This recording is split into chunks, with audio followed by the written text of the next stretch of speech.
Eu falo 17 idiomas, disse a faxineira orgulhosa. O milionário arrogante riu.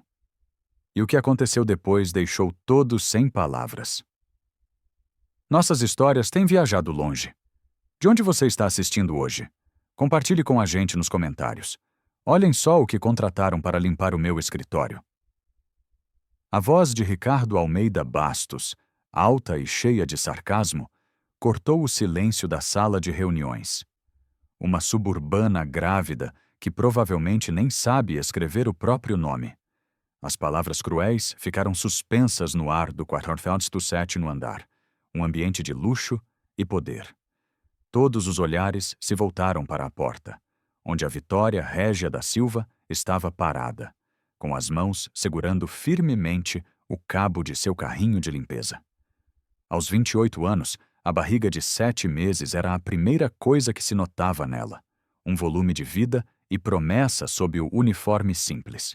Ela apenas queria pegar o lixo e sair, invisível, como sempre tentava ser. Mas hoje, a invisibilidade não lhe foi permitida. Risos baixos e constrangidos se espalharam entre os executivos sentados ao redor da imensa mesa de mogno. Eram homens que controlavam milhões, mas que naquele momento não passavam de espectadores covardes. Ninguém ousou encontrar o olhar de Vitória. Em vez disso, olhavam seus sapatos caros ou os gráficos irrelevantes projetados na parede.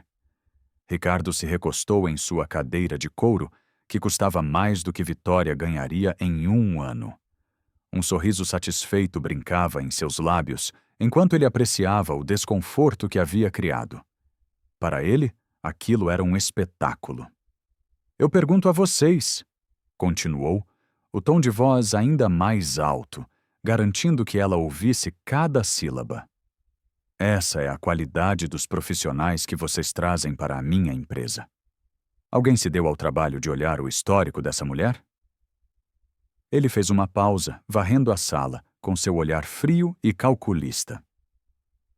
Daquela altura, São Paulo se estendia como um mapa aos seus pés, uma cidade que ele acreditava ter conquistado, e cada pessoa nela era apenas uma peça em seu tabuleiro.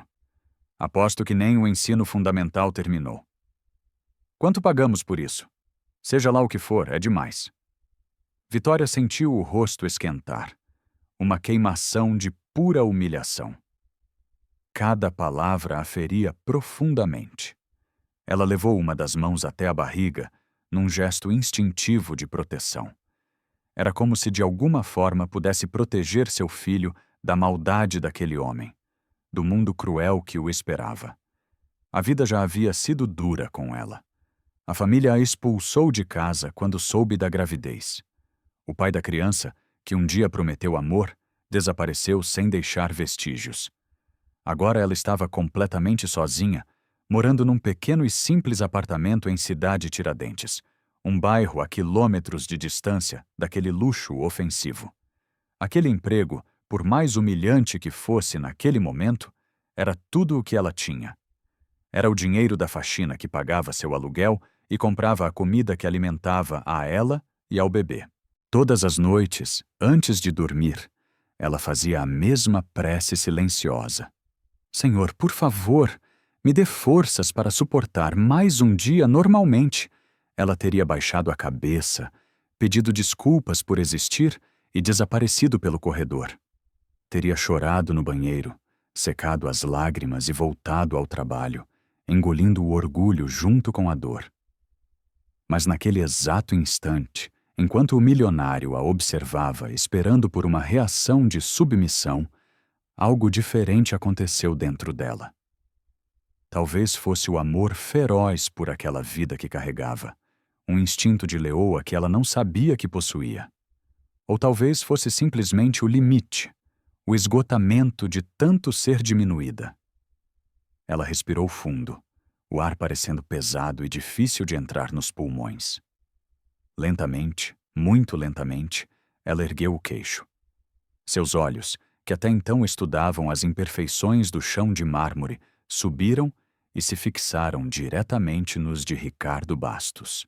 Eram olhos castanhos, cansados da vida, mas que naquele momento brilhavam com uma calma desconcertante.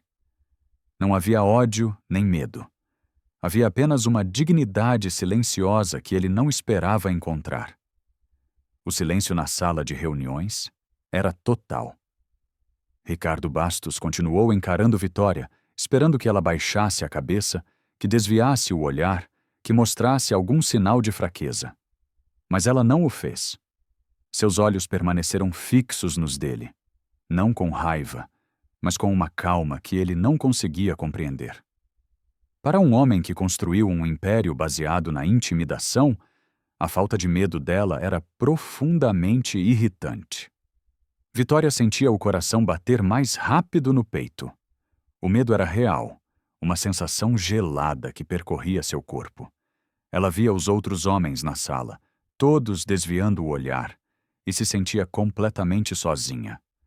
Mas então, uma mão sua tocou a própria barriga, e a lembrança da vida que carregava lhe deu uma força que ela não sabia que tinha. Era por seu filho que ela estava ali. Era por ele que ela não podia desmoronar. Aquele simples pensamento foi o suficiente para manter sua coluna reta e seu olhar firme. Ricardo ergueu levemente a sobrancelha, sua irritação crescendo a cada segundo que passava. A situação não estava acontecendo como ele planejara. Ele a havia atacado com as palavras mais cruéis que pôde pensar, e a reação dela não foi de choro ou submissão, mas de uma tranquilidade desafiadora. Ele olhou de relance para seus executivos. Eles estavam imóveis, observando a cena com uma curiosidade que beirava o espanto. Ninguém nunca havia respondido a Ricardo com silêncio. Foi Vitória quem finalmente quebrou a quietude. Ela respirou fundo e sua voz soou clara e firme, sem qualquer tremor. "O senhor já terminou de falar?" perguntou ela. A pergunta simples pegou a todos de surpresa. Ricardo ficou sem reação por um instante. Antes que ele pudesse formular uma resposta, ela emendou seu tom de voz ainda perfeitamente educado. "Se sim, eu gostaria de começar o meu trabalho, por favor." As palavras dela, especialmente o "por favor", tiveram um efeito inesperado. Não era o que ninguém ali esperava ouvir. Não havia súplica, apenas uma praticidade firme. A educação na voz dela era tão direta que desarmou completamente a agressividade dele. Ricardo abriu a boca, mas nenhum som saiu. Ele, o homem de respostas rápidas e insultos cortantes, estava sem palavras. Olhou novamente para seus funcionários, que o encaravam com expressões de choque. A vergonha de ter seu poder questionado publicamente começou a queimar dentro dele. Ele se sentia um idiota e odiou aquela sensação mais do que tudo. A calma dela o enfurecia. Enquanto ele lutava para encontrar uma resposta, Vitória tomou uma decisão. O silêncio dele era a única permissão de que ela precisava. Com movimentos lentos e controlados, ela finalmente desviou o olhar, quebrou a conexão entre eles e se virou para seu carrinho. Empurrou-o suavemente até o cesto de lixo que ficava ao lado da grande mesa de Ricardo. Ela se abaixou, retirou o saco cheio e deu um nó na boca. Tudo com uma eficiência silenciosa. Cada gesto simples que ela fazia parecia amplificado no silêncio da sala. O ruído do plástico, o leve clique da tampa do lixo ao ser aberta para colocar um novo saco. Ela agia como se estivesse sozinha, como se a reunião de homens poderosos não existisse. Essa indiferença era o maior insulto que Ricardo poderia receber. Ele a observava e a confusão inicial se transformava em uma raiva fria. A humilhação que ele planejou havia falhado completamente. Pior, a situação havia se invertido. A calma e a dignidade dela o fizeram parecer um agressor pequeno e cruel. Ele precisava de outra coisa. Precisava de uma maneira de provar a todos, e principalmente a si mesmo, que ele ainda estava no controle, que ela era insignificante. Seu olhar percorreu o escritório, procurando desesperadamente por algo que ele pudesse usar como forma de envergonhar aquela mulher insolente. E então ele viu em uma mesa de canto, perto da janela, estava o antigo pergaminho. Um artefato misterioso que valia uma fortuna, mas que nenhum especialista que ele contratou jamais conseguiu decifrar. Uma ideia perversa, muito mais elaborada que um simples insulto, começou a se formar em sua mente.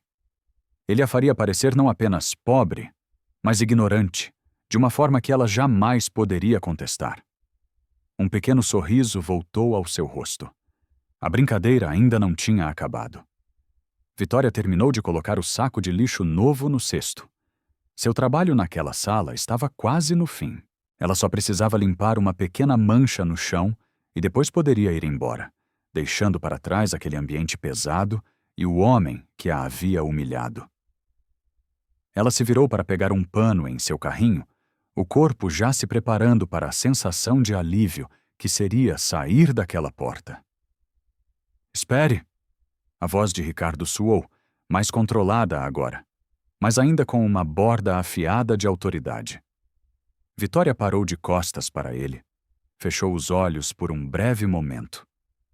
Mais uma vez ela se preparou para o que viria. O que mais ele poderia querer dela? Ricardo se levantou de sua cadeira. O som de seus sapatos caros no mármore era o único ruído na sala. Ele não caminhou na direção dela, mas em direção a uma mesa de vidro no canto do escritório. Os executivos o seguiram com o olhar, curiosos sobre o que ele faria a seguir. Com um cuidado exagerado, ele pegou um cilindro de madeira e retirou de dentro dele um pedaço de pergaminho antigo amarelado pelo tempo. "Senhores, como sabem, este é um dos meus bens mais curiosos", disse ele, falando para sua plateia de funcionários. Mas sua atenção já estava se voltando para Vitória, um documento com mais de 2000 anos. "Paguei uma fortuna por ele em um leilão. Contratei os melhores historiadores, os linguistas mais renomados do país. Ninguém conseguiu decifrá-lo completamente. Ele segurava o pergaminho com as duas mãos como um troféu. Então ele se virou lentamente e fixou o olhar em Vitória. O sorriso em seu rosto era maldoso, cheio da certeza de quem está prestes a vencer um jogo. "É um texto muito complexo", disse ele. Voz baixa e cheia de zombaria, escrito em várias línguas que não são mais faladas hoje em dia. Ele deu alguns passos na direção dela, parando a uma distância segura, como se temesse que ela pudesse contaminar o objeto precioso. "Claro", ele continuou erguendo o queixo. "Uma pessoa como você provavelmente nem sabe ler direito o português, quanto mais algo assim, mas já que demonstrou tanta confiança, achei que talvez quisesse tentar." A humilhação agora era diferente, era mais calculada, mais intelectual. Ele não estava apenas a chamando de pobre. Estava tentando provar que ela era fundamentalmente ignorante, incapaz de compreender qualquer coisa de valor. Os executivos perceberam a crueldade do ato e alguns sorriram. Mais à vontade, agora que o chefe parecia estar de volta ao controle. Vitória olhou para o objeto nas mãos dele. Sua primeira reação foi o cansaço. Ela só queria que aquilo acabasse. Mas então algo mais aconteceu. Seus olhos focaram nos símbolos desenhados no pergaminho. Eram estranhos, diferentes de tudo o que se via normalmente. Mas para ela havia uma familiaridade neles. Uma pequena faísca de interesse profissional. Algo que ela não sentia há muito tempo. Se acendeu dentro dela. Ela deu um passo à frente, um movimento quase inconsciente, impulsionado por uma curiosidade que era mais forte que seu medo ou seu orgulho. Seus olhos examinaram a caligrafia antiga, as linhas de texto que deixaram especialistas confusos. Ricardo notou o interesse genuíno no rosto dela e achou a cena ainda mais divertida.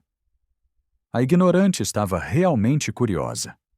Vitória ergueu o olhar do pergaminho para o rosto dele. Sua voz saiu calma, sem um pingo da ironia que ele usara. Com licença, Sr. Bastos. Ela fez uma pequena pausa. Posso dar uma olhada? Um riso baixo escapou dos lábios de Ricardo. A audácia dela era inacreditável. Dar uma olhada? Ele repetiu como se fosse a coisa mais absurda que já tinha ouvido. Ele olhou para seus executivos, compartilhando a piada. A faxineira quer dar uma olhada, mas ele viu uma oportunidade de tornar a humilhação ainda maior. Claro, disse ele, o sarcasmo evidente em cada sílaba. Por favor, aproxime-se. Ele caminhou até a grande mesa de reuniões e, com um gesto teatral, desenrolou o frágil pergaminho sobre a superfície de mogno polido. Os símbolos antigos ficaram totalmente expostos sob as luzes fortes do escritório. Venha, chamou ele. Nos ilumine com a sua sabedoria. Os risos contidos dos executivos acompanharam o convite. O palco estava montado. Vitória sentiu todos os olhares sobre ela, enquanto caminhava lentamente em direção à mesa, em direção ao desafio que poderia destruí-la, ou mudar tudo para sempre. Vitória caminhou os poucos passos que a separavam da grande mesa de mogno. Cada passo era pesado, acompanhado pelos olhares de zombaria de todos os homens na sala. Ela sentia o desprezo deles, a certeza de que estavam prestes a assistir ao seu último e definitivo ato de humilhação.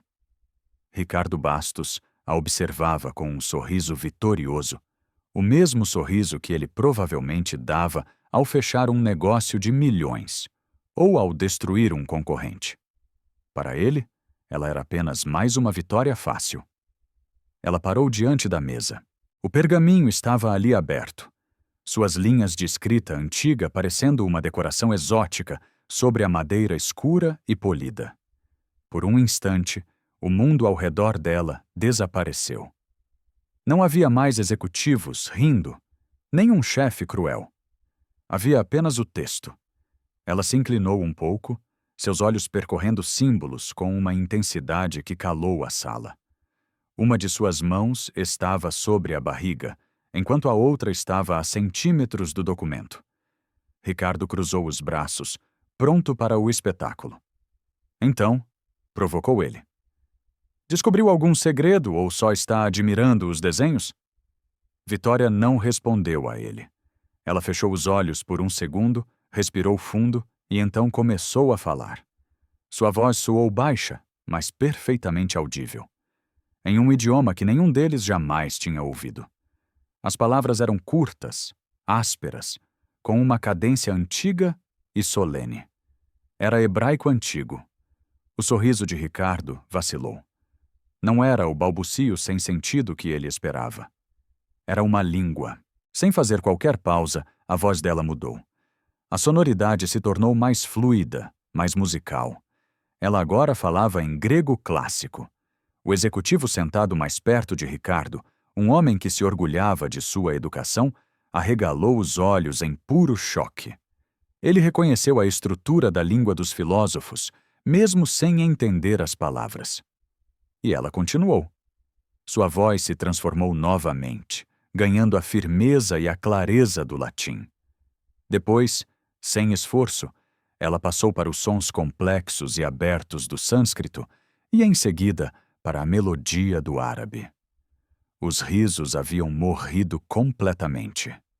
O único som na sala era a voz daquela mulher, movendo-se através dos séculos, de uma civilização a outra, com uma naturalidade que era simplesmente impossível. Ricardo descruzou os braços.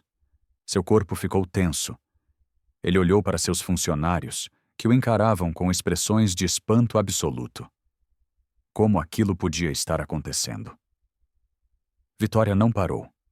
Sua voz viajou pelo mundo. Ela falou em mandarim com seus tons precisos, em russo com sua força vibrante, em alemão com sua pronúncia marcante. Seguiu com o francês, o italiano, o inglês com sotaque clássico, o japonês, o índio, o coreano, o sueco e o holandês. 17 idiomas no total, 17 mundos diferentes saindo da boca da mulher que minutos antes ele havia chamado de ignorante. Finalmente sua voz se acalmou, mudando para um português claro e impecável. Ela ergueu o olhar do pergaminho e mirou diretamente nos olhos de Ricardo, que agora estavam cheios de uma confusão aterrorizada. E então ela deu a tradução final, a mensagem central de todo o texto.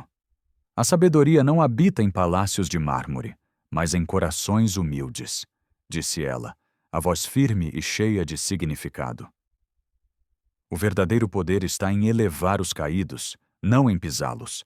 Aquele que humilha o próximo revela apenas sua própria pobreza de espírito.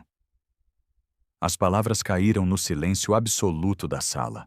Cada frase era um espelho, refletindo a crueldade de Ricardo de volta para ele. Ele sentiu as pernas fraquejarem de verdade. Precisou dar um passo para trás e se apoiar na borda da mesa para não cair. Sua mente não conseguia processar. Era como se a realidade tivesse se quebrado em 1000 pedaços. Quem era aquela mulher? Como ela podia fazer aquilo?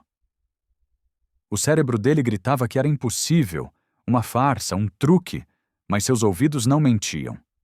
Ele tinha ouvido, todos eles tinham. Os executivos estavam paralisados como estátuas. Ninguém se movia, ninguém piscava.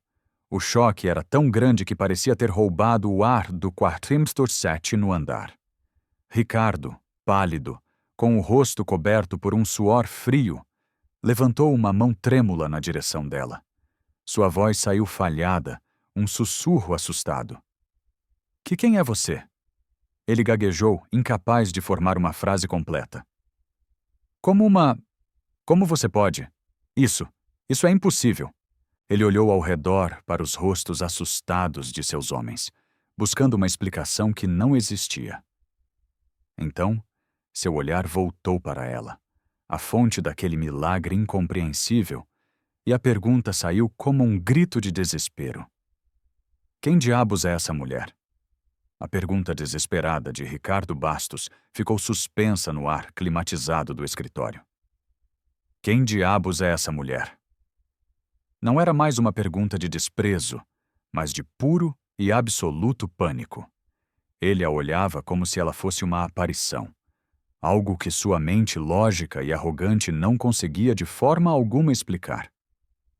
Seus executivos permaneciam em silêncio, o choque estampado no rosto de cada um. A zombaria de antes havia se transformado em um medo respeitoso. Vitória permaneceu calma no centro de toda aquela confusão. Sua mão ainda protegia a barriga, um gesto que era sua âncora em meio à tempestade que ela mesma havia criado. Ela olhou para o rosto pálido de Ricardo, para seus olhos arregalados, e viu um homem completamente perdido. Ricardo deu mais um passo à frente, quase tropeçando nos próprios pés. A agressividade havia desaparecido de sua voz, substituída por um tom baixo, quase suplicante. Por favor, ele repetiu, a palavra soando estranha em sua boca. Me explique quem você é. Eu não entendo nada. Vitória respirou fundo. Contar sua história era abrir feridas antigas, mas ela sentiu que precisava. Não por ele, mas por si mesma, para dar voz à mulher que ela foi forçada a esconder debaixo de um uniforme de limpeza. Meu nome é Vitória Régia da Silva, Senhor Bastos. Ela começou, a voz firme, mas com um tom de cansaço. Cada palavra era dita de forma clara e deliberada. Eu estava no 7º período do curso de letras na Universidade de São Paulo. A informação atingiu Ricardo de uma forma visível. Ele recuou um pouco, como se tivesse sido fisicamente empurrado. USP, a melhor universidade do país. Ele tentou conectar essa informação com a mulher à sua frente, a suburbana que ele havia humilhado, e seu cérebro simplesmente não conseguiu. Vitória continuou, sua voz agora carregada com o peso de memórias dolorosas. Minha especialização era em linguística histórica e idiomas antigos. Eu passava meus dias estudando textos como esse. Ela fez um leve gesto em direção ao pergaminho sobre a mesa. Era a minha paixão. Era a minha vida. Ela fez uma pausa e seu olhar se suavizou por um momento, perdido em uma lembrança de um tempo mais feliz. Então, a realidade voltou ao seu rosto quando eu descobri esta gravidez. Sua voz falhou por uma fração de segundo, e ela apertou a mão sobre o ventre. Minha vida mudou completamente. Minha família me rejeitou. Disseram que eu era uma vergonha, que eu tinha estragado o futuro brilhante que eles planejaram para mim. Fui expulsa de casa no mesmo dia, e Ricardo sentiu uma pontada de algo que ele raramente experimentava. Vergonha. As palavras dele, ditas com tanta leviandade, agora pareciam ter um peso insuportável. O pai da criança. Vitória continuou. O olhar fixo em um ponto distante desapareceu assim que soube. Nunca mais atendeu minhas ligações. De um dia para o outro, eu me vi grávida, sem família, sem dinheiro e sem nenhum tipo de apoio emocional. A história dela se desenrolava na sala silenciosa, cada fato construindo um retrato de uma tragédia pessoal imensa. Os executivos olhavam para o chão, para as próprias mãos, para qualquer lugar, incapazes de encarar a mulher que uma hora antes era o alvo de suas risadas.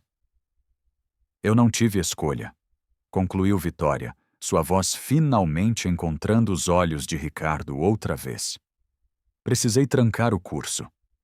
Precisei encontrar uma forma de sobreviver, de garantir um teto para mim e para o meu bebê.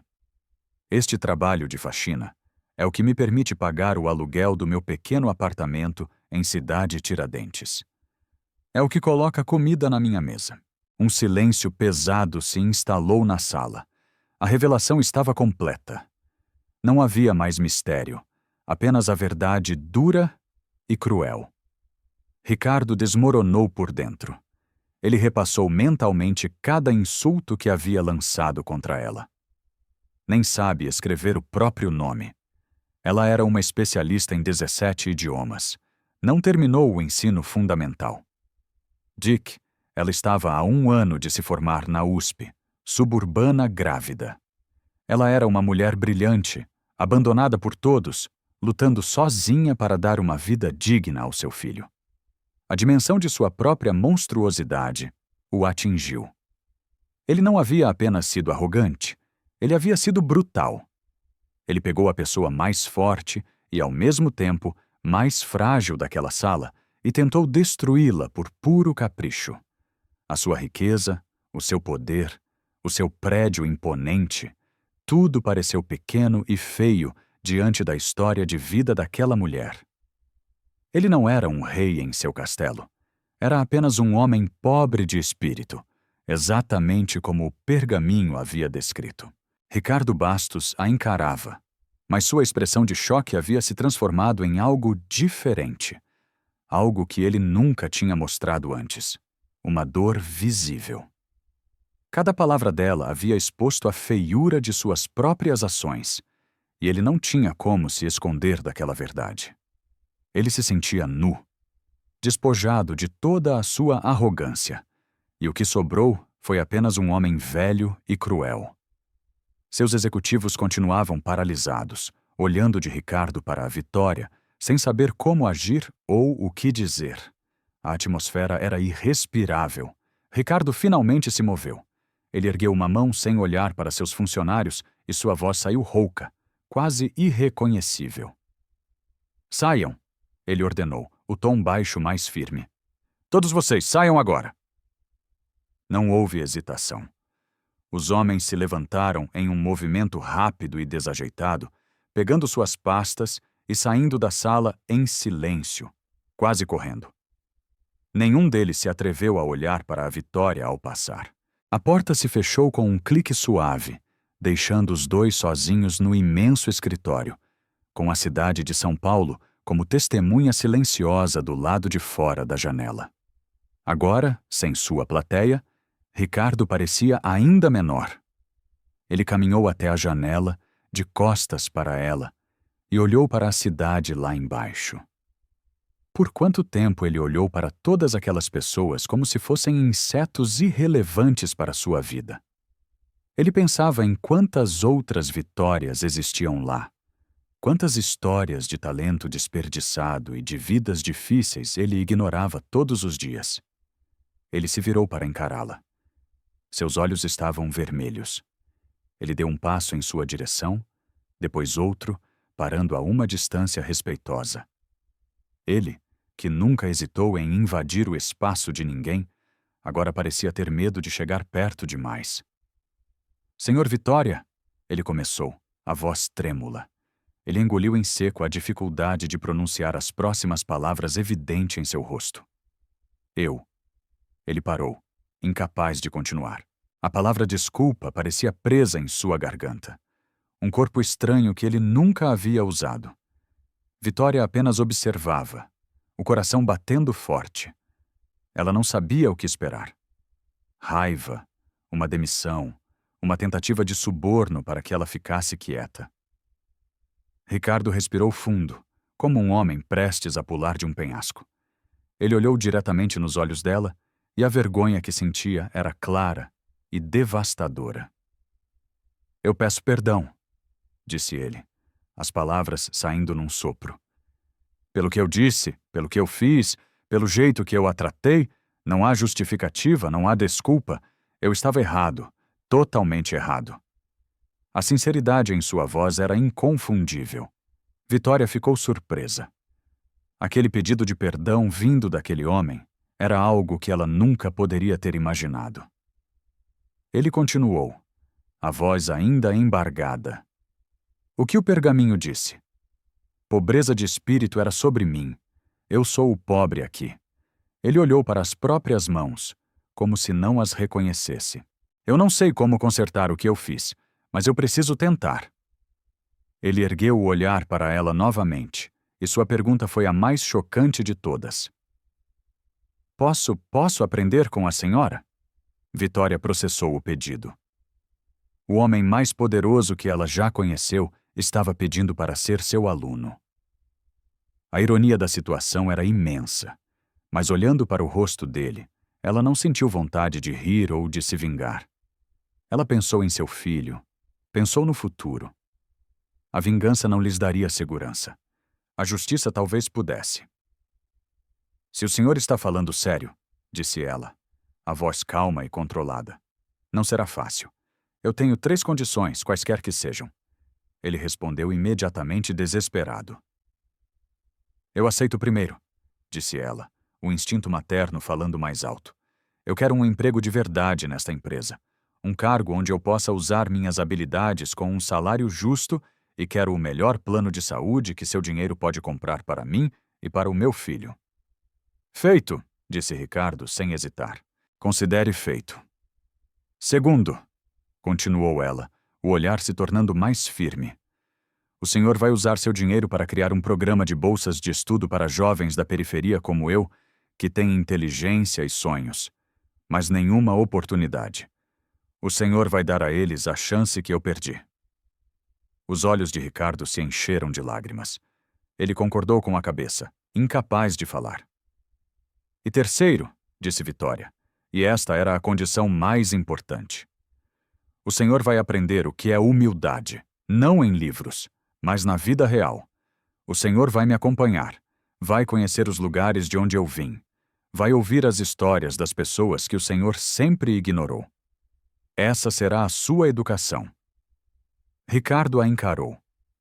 A dimensão do que ela pedia, se assentando sobre ele, não era apenas dinheiro, era uma transformação de alma, e ele sabia que merecia cada parte dela.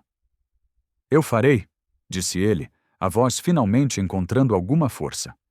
Eu farei tudo o que a senhora pediu. Ricardo Bastos foi fiel à sua palavra. A transformação começou na manhã seguinte, de forma rápida e chocante para toda a empresa. Vitória chegou ao prédio no seu horário habitual, vestindo roupas simples, e se dirigiu ao vestiário dos funcionários da limpeza por puro hábito. Antes que pudesse entrar, foi interceptada por uma assistente da diretoria, uma mulher que nunca havia olhado para ela antes. Senhora Vitória, por favor, me acompanhe. O 100R. Bastos está à sua espera, disse a assistente, a voz carregada de uma formalidade nervosa. Ela a guiou até o elevador executivo. Enquanto subiam para o 47º andar, Vitória sentia os olhares curiosos dos outros passageiros. Ao chegar ao andar da presidência, a assistente a levou não para a sala de reuniões, mas para uma porta ao lado.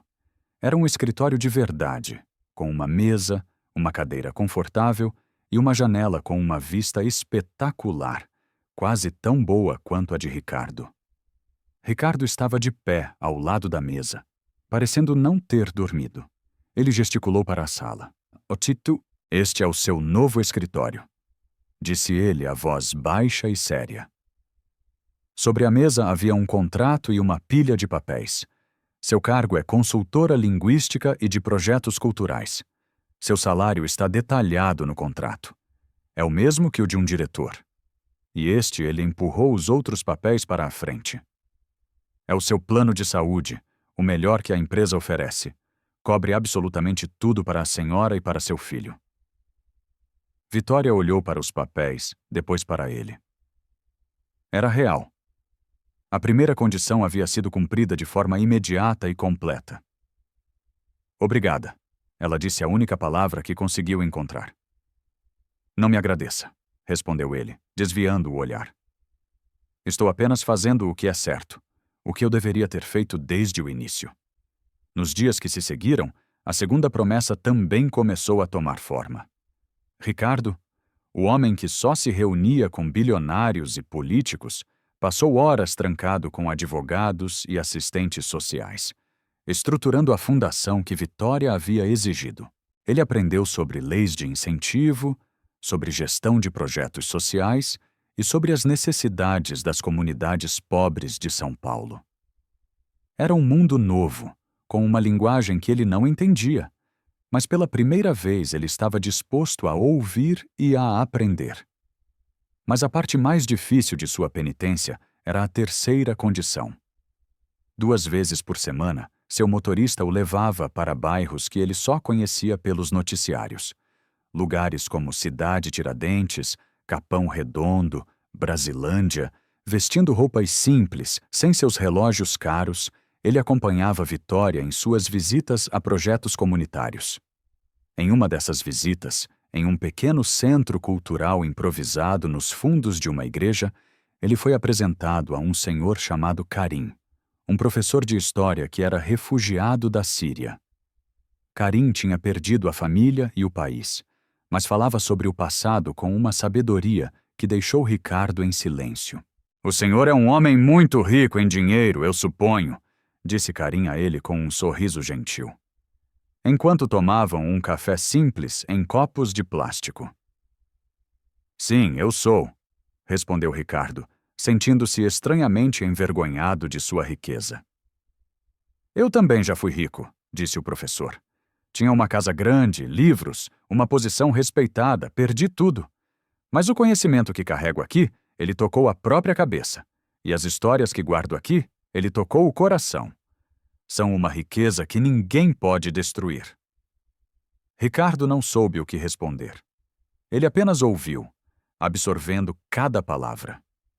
Sua mudança radical, no entanto, não passou despercebida por seu antigo círculo social.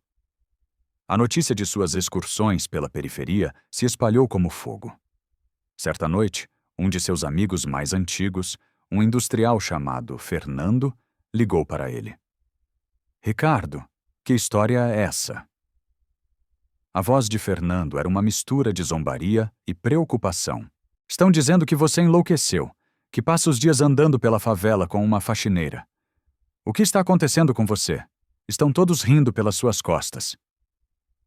Ricardo ficou em silêncio por um momento, ouvindo o eco de sua vida antiga. Uma vida de jantares caros, de conversas vazias e de desprezo por qualquer um que não fosse como eles. Deixe que riam, Fernando, respondeu Ricardo, a voz calma e firme. Eles não entenderiam. Eu estou aprendendo coisas que o nosso dinheiro não pode comprar. Ele desligou o telefone antes que Fernando pudesse responder. A zombaria de seus pares doía. Mas a aprovação silenciosa no olhar de Vitória e a sabedoria no rosto de homens como Karim valiam muito mais. Ele estava trocando um mundo de luxo por um mundo de significado. E a cada dia, essa troca parecia mais correta. As semanas se transformaram em meses. A barriga de Vitória crescia e, com ela, uma nova rotina se estabelecia na Bastos Tower. Ela não era mais uma figura invisível. Era a conselheira quieta e respeitada do presidente, a bússola moral que guiava a criação da nova fundação. Ricardo, por sua vez, continuava sua educação nas ruas de São Paulo, cada vez mais distante do homem que fora. Mas o teste final de sua transformação ainda estava por vir. O convite para o jantar de gala anual do Clube dos Empresários chegou como uma intimação de seu passado. Sua primeira reação foi jogar o envelope no lixo.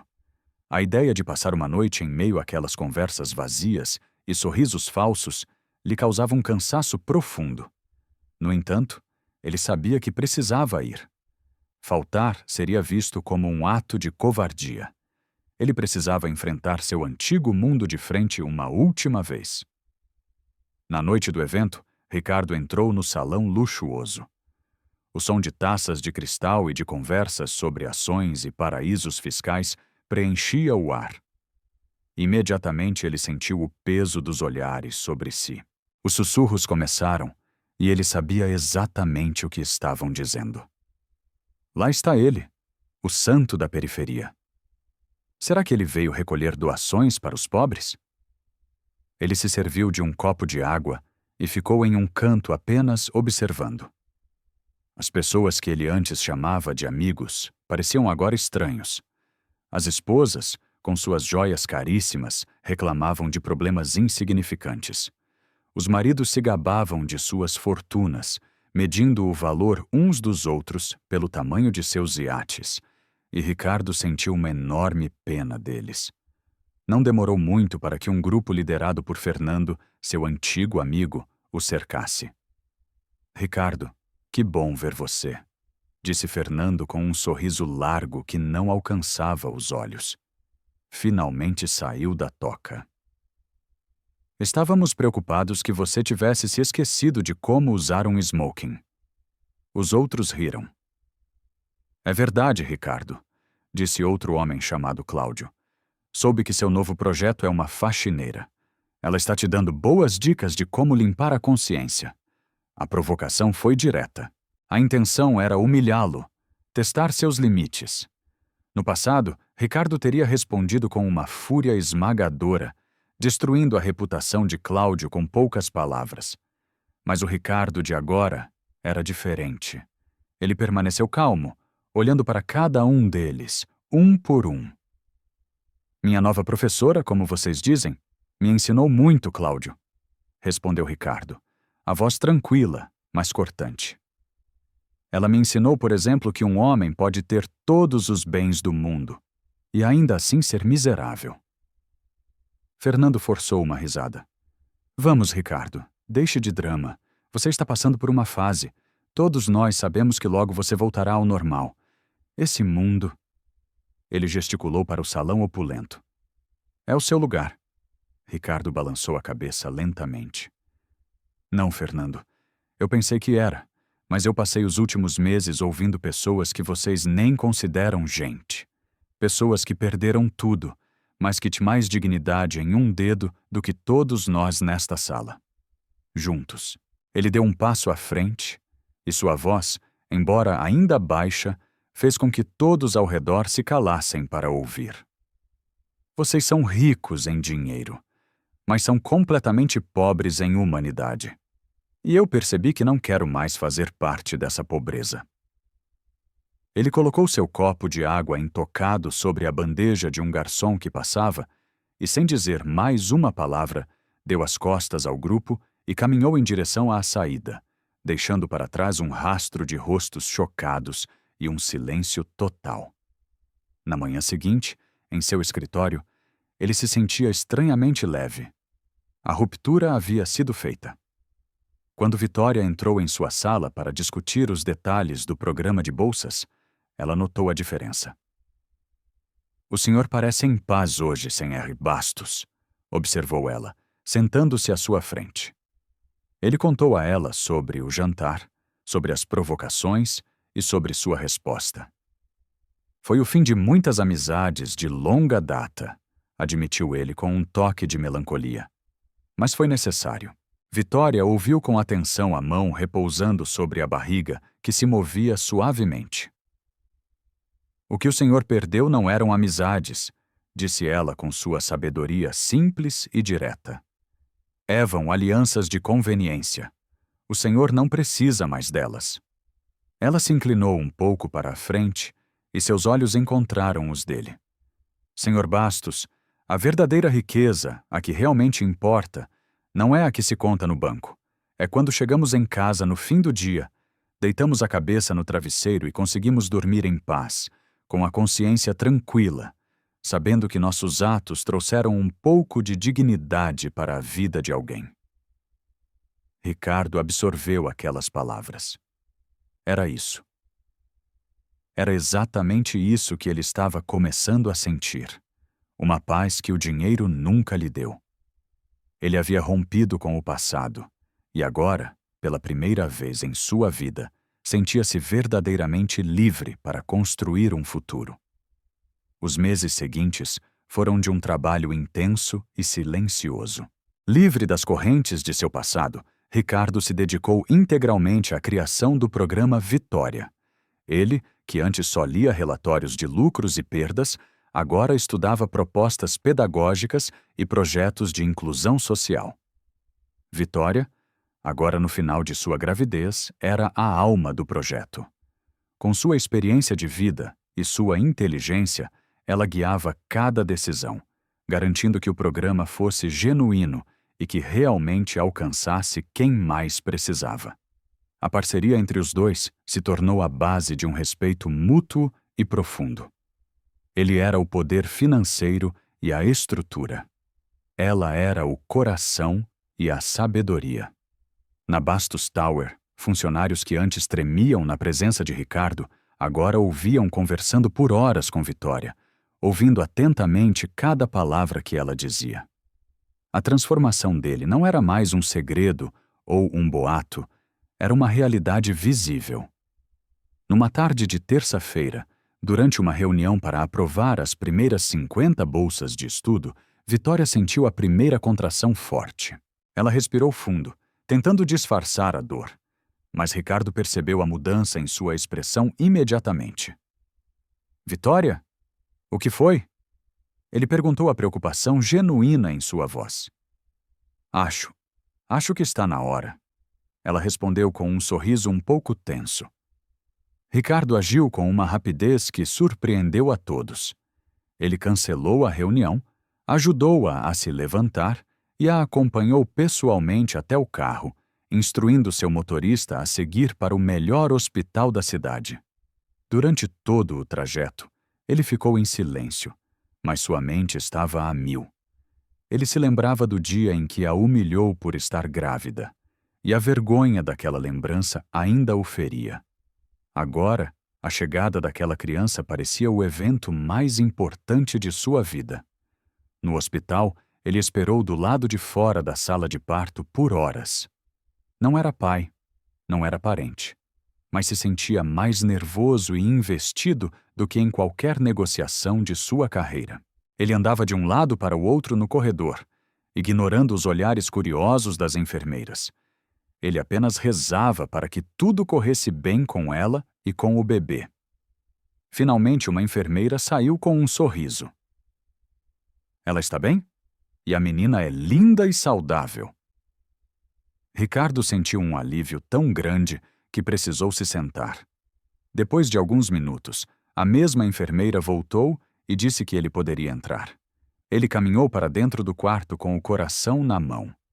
Vitória estava na cama, parecendo exausta, mas com uma luz no rosto que ele nunca tinha visto. Em seus braços, enrolada em um cobertor, estava a menor e mais perfeita criatura que ele já vira. Senhor Bastos, disse Vitória, a voz suave. Quero que o senhor conheça a Helena. Helena, Vitória da Silva. Ele se aproximou da cama. Hesitante, olhou para o rostinho da bebê, para as mãos minúsculas. Naquele momento, todo o seu império, todos os seus bilhões pareceram insignificantes. A única coisa que importava era aquela nova vida, aquele símbolo de um futuro que ele de alguma forma ajudou a proteger. Seus olhos se encheram de lágrimas. Ela é perfeita, a Vitória, disse ele, a voz embargada. Se você me permitir, eu gostaria de ser o padrinho dela, não de forma oficial na igreja, mas na vida. Quero ajudar a cuidar dela, a garantir que nunca lhe falte nada. Vitória sorriu um sorriso genuíno de gratidão. Eu ficaria muito honrada, Senhor, Ricardo. Nos meses que se seguiram, a vida de todos floresceu. Helena trouxe uma alegria imensa e inesperada para a vida de Ricardo. Ele a visitava regularmente, tornando-se um protetor silencioso e um espectador maravilhado. Ele passava longos momentos apenas observando-a em seu berço, fascinado com a nova vida. A seu pedido, Vitória por vezes a colocava em seus braços e ele a segurava com um cuidado desajeitado, o coração tomado por uma emoção que mal conseguia nomear. Seus presentes eram sempre cheios de significado, coleções de livros infantis de todo o mundo e brinquedos educativos, já pensando no futuro brilhante que ajudaria a construir para ela. Eram essas ações, esses momentos de conexão tranquila que o humanizavam mais a cada dia. O programa Vitória se tornou um sucesso estrondoso. Em menos de um ano, já beneficiava 50.001 jovens em toda a Grande São Paulo, oferecendo cursos, bolsas de estudo e mentoria. Ricardo não apenas financiava, ele participava. Ele visitava os centros de ensino, conversava com os alunos e ouvia suas histórias.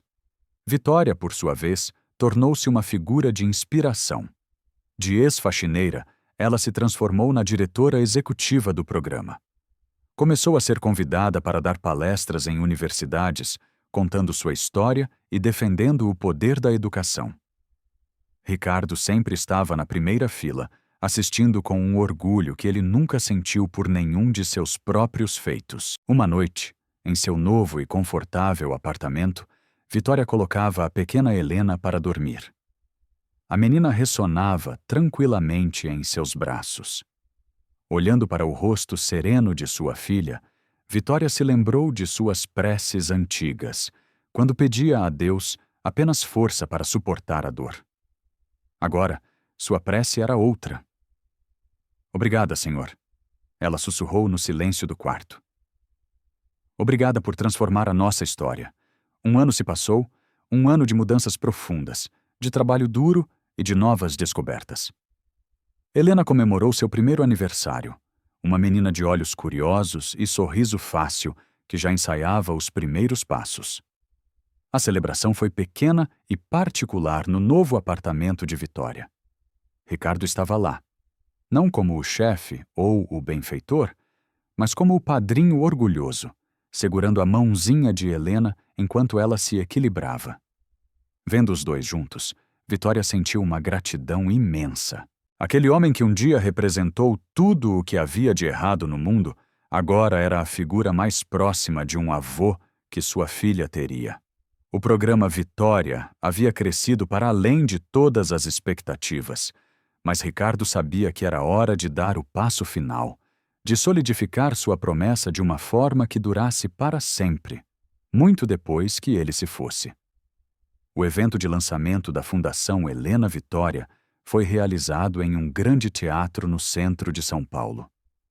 A plateia não era composta pela elite social com a qual Ricardo costumava andar. Nos assentos estavam sentados professores, líderes comunitários, jornalistas, os jovens que já haviam sido beneficiados pelo programa e suas famílias. A atmosfera no lugar era de expectativa e de uma alegria genuína. Nos bastidores, Ricardo sentia um nervosismo que não experimentava há anos. Ele ajeitou a gravata, as mãos um pouco trêmulas. Vitória se aproximou, segurando a pequena Helena, que dormia tranquilamente em seu ombro. "O senhor está bem?" ela perguntou, a voz calma de sempre. "Estou nervoso", ele admitiu com uma honestidade que ainda era nova para ele. "Lá fora, na frente de todos, eu quero dizer as coisas certas. Apas fale a verdade, Ricardo", ela disse, usando seu primeiro nome pela primeira vez. "Sua verdade é a coisa mais poderosa que o senhor tem agora." Ele olhou para ela, para a criança, em seus braços, e sentiu uma onda de clareza. Ela estava certa. Ele subiu ao palco sob uma salva de palmas. As luzes eram fortes, mas ele não procurou por rostos importantes. Seu olhar encontrou os jovens na primeira fila e depois Vitória, que se sentou em um lugar reservado. "Boa noite a todos", ele começou, a voz firme projetada pelo microfone. "Muitos de vocês me conhecem pelo meu nome ou pelas empresas que eu construí. Vocês me conhecem como um homem de negócios, um homem que passou a vida inteira medindo o sucesso em números, em lucros, em poder." Ele fez uma pausa, olhando para as próprias mãos sobre o púlpito. "Eu estava errado. Eu passei a maior parte da minha vida construindo um império de concreto e aço, mas vivendo em uma pobreza de espírito que eu mesmo não conseguia enxergar." A plateia ouvia com uma atenção profunda. "Tudo mudou para mim há pouco mais de um ano." Ele continuou. "Mudou quando eu conheci uma mulher, uma funcionária da minha empresa. Eu a julguei por suas roupas, por sua condição, por sua gravidez. Eu a humilhei, acreditando que meu dinheiro me dava esse direito. E ela, com uma sabedoria que eu nunca conheci, me mostrou o quão pequeno eu era." O olhar dele encontrou o de Vitória na plateia. Ela o observava com serenidade. "Eu aprendi da forma mais difícil que o verdadeiro poder não é oprimir, mas dar voz aos silenciados. Aprendi que a verdadeira força não está em pisar nos caídos, mas em ajudá-los a se levantar.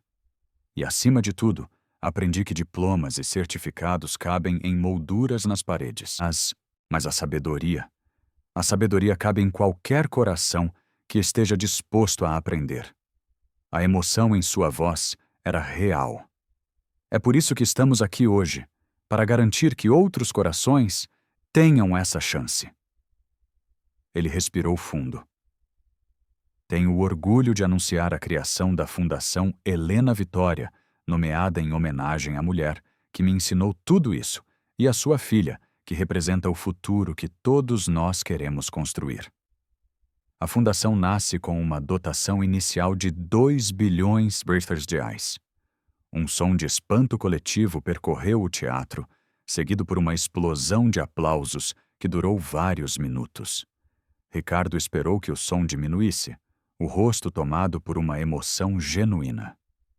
"Este dinheiro não é meu", ele concluiu.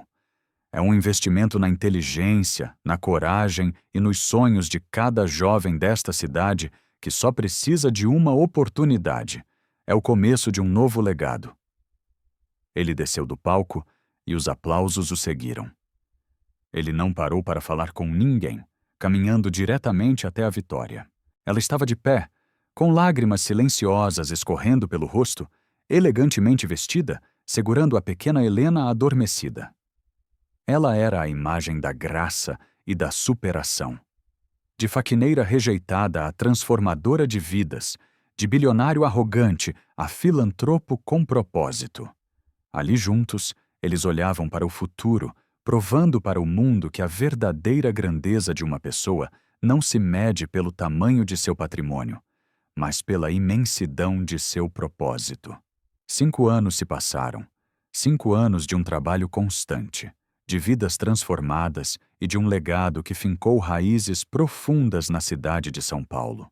O palco do auditório da Universidade de São Paulo, o mesmo lugar onde Vitória um dia sonhou em se formar, estava iluminado.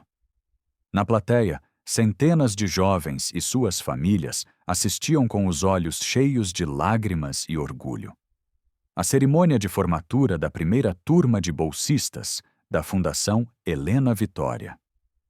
Na audiência, Sentado discretamente na terceira fila estava Ricardo Bastos. Aos 57 anos, os cabelos completamente brancos, ele não tinha mais a postura rígida de um bilionário impiedoso. Seus ombros eram relaxados, e em seu rosto havia uma serenidade que o dinheiro nunca pôde lhe dar.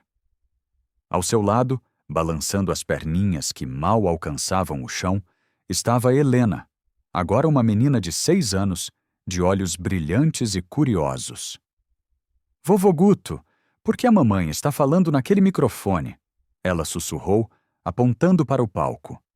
Ricardo sorriu e a ajeitou em seu colo. "Porque a mamãe tem palavras muito importantes para dizer, querida." Ele sussurrou de volta. "Ela está contando para todo mundo como eles são capazes de realizar seus sonhos." No palco, Vitória, agora com 33 anos, falava com uma confiança e uma eloquência que cativava a todos. Ela não era mais a diretora do programa, era a presidente da fundação, uma das vozes mais respeitadas em educação e desenvolvimento social do país. "Eu vejo em cada um de vocês um pedaço da minha própria história", dizia ela para os formandos. A história de alguém que ouviu não muitas vezes alguém a quem disseram que seu lugar era limitado por seu CEP ou por sua condição. Hoje vocês são a prova viva de que o talento não tem endereço. A oportunidade sim. E é por isso que estamos aqui, para garantir que a oportunidade encontre o talento onde quer que ele esteja. Quando o discurso terminou, a plateia se levantou em um aplauso demorado e comovente. Helena bateu palmas com entusiasmo, imitando os adultos ao seu redor. Mais tarde, enquanto os formandos comemoravam com suas famílias, Ricardo, Vitória e Helena caminhavam pelo jardim do campus. "Você se lembra daquele dia no meu escritório?" perguntou Ricardo, a voz baixa e reflexiva. Vitória olhou para ele e sorriu.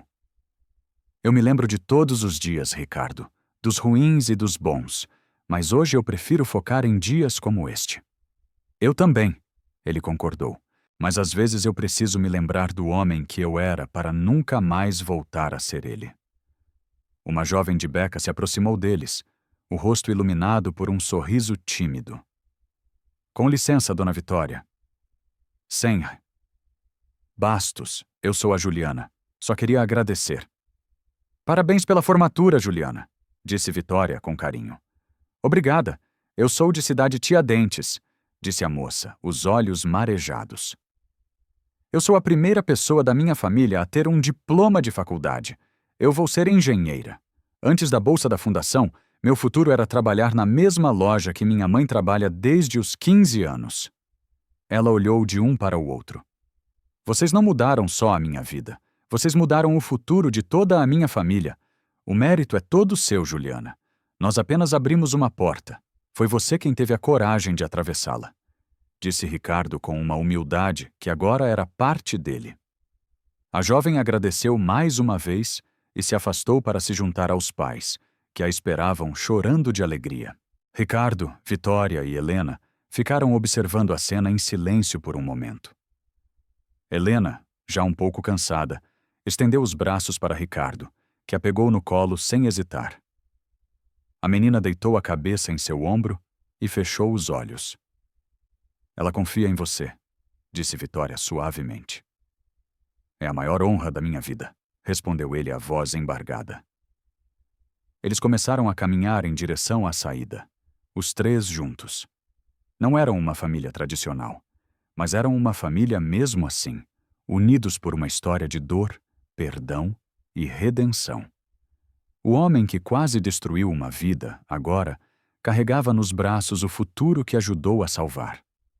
A mulher que foi humilhada, agora, erguia centenas de outras com sua força. Ali, sob o céu do entardecer, eles eram a prova silenciosa de uma verdade simples e poderosa, que um único momento de sabedoria, vindo do lugar mais inesperado, podia criar ondas de esperança, capazes de transformar não apenas uma vida, mas um mundo inteiro. Para toda mulher que já se sentiu invisível, julgada por sua aparência ou por sua condição, e que, mesmo diante da mais cruel humilhação, encontrou forças em seu coração para se manter de pé e proteger seus sonhos. Para todo homem que, do topo de seu império de concreto e aço, olhou para baixo e sentiu um vazio profundo, uma solidão tão grande que nem toda a riqueza do mundo poderia preencher. Para você que, para se proteger do mundo, construiu muralhas ao redor de si, sejam elas feitas de arrogância e poder ou de silêncio e resignação. A história de Vitória e Ricardo nos mostra uma das verdades mais poderosas e transformadoras da vida. Às vezes, a cura para a nossa maior dor e a resposta para o nosso maior vazio vem do lugar que menos esperamos. Pode vir da calma desconcertante de uma faxineira grávida ou da vulnerabilidade de um bilionário que pela primeira vez pede perdão.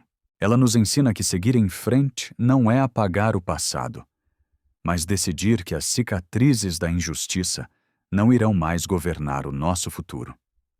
É ter a coragem de olhar para a humilhação que sofremos e, ainda assim, escolher a dignidade.